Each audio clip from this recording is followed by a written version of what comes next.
Nielsen Engineering has a proud and prestigious background in innovation.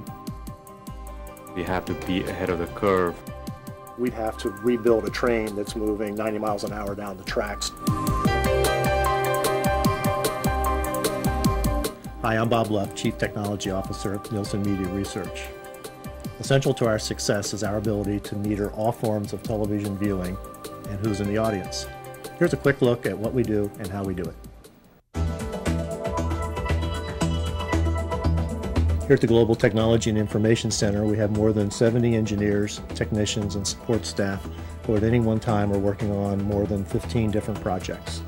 We really have two focuses here. One is to always ensure that we have metering solutions for the latest products and technologies. The second major focus is to lower the cost of our metering systems. What's really challenging to Nielsen Media Research right now are all of the new devices that are on the market and the total shift from analog to digital that's taking place not just domestically but globally.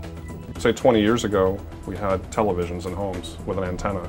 Over time, people got VCRs, DVD players, combo DVD, VCRs, video games, cable, satellite, all these things come into play, and it's still our job in engineering to measure every one of them and produce results that effectively measure what people are really doing with their television. When we go into the home, we can encounter up to 10,000 different models of television sets, 7,000 different models of VCRs and dual decks, 150 different models of satellite receivers, and over 100 models of cable TV set-top devices. Nielsen Media Engineering maintains one of the largest databases of consumer electronic schematic diagrams and information.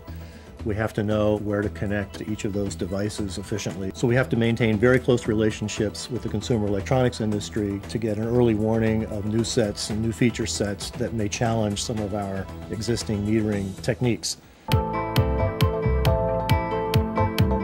Every time someone introduces a new device that people attach to their televisions and homes, our job is to come up with solutions to measure it. Typically, our engineers are the first in the neighborhood to have the new gadgets. Today, any consumer device that we encounter within our sample, we actually have to purchase and rip apart, reverse engineer, be able to basically hack the box to be able to measure it. One of the real drivers of complexity is the fact that with micro-miniaturization, we basically have devices on a chip.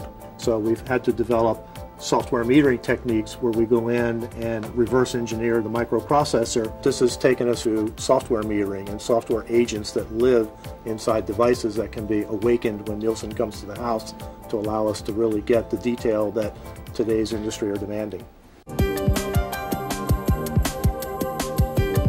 The biggest challenges that Nielsen Media Engineering has had recently is develop techniques to measure time-shifted viewing. The video is not coming from an RF transmitter, either off-air or from cable or satellite. It's coming from a hard drive, very similar to what's in your computer. The video requires totally different techniques, protocols to understand and to adapt to. This is the Delta time meter.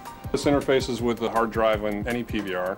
And basically it tells us when someone's watching TV, how old is the content? When was it recorded? Are they fast forwarding? Are they paused? Second by second, we know what's going on at a high level of detail, so we can credit that program exactly. Well, these are interesting times because we have the Mark II that's driving the currency of the industry today. And at the same time, we basically have to rebuild a train that's moving 90 miles an hour down the tracks, and that's up and running 24 hours a day. We're building the Universal Metering Initiative solution, the AP solution. AP, that technology is the only way that we can really perform measurement in the future. AP stands for active passive, and active means inserting active audio that is undetectable to the human ear right in the active portion of the audio. For that programming that's not actively encoded, we go to the passive mode where we have to go into our much larger database and select from there the exact match of the audio code. It's the first redundant metering system in the world. Nielsen has a patent on that process and it's become very valuable to our future. The goal of this whole team is to stay ahead of the technology curve and certainly to reduce cost of our current metering systems and initiatives. We have all these different solutions because all the solutions operate like the tools in your toolbox. It solves all the problems. The basic research, the devices really need to be out of sight, out of mind. And so there's tremendous hidden technology that goes into these devices make them easy to install, and we make them as future-proof as we can with upgradable firmware. We're constantly tweaking and improving.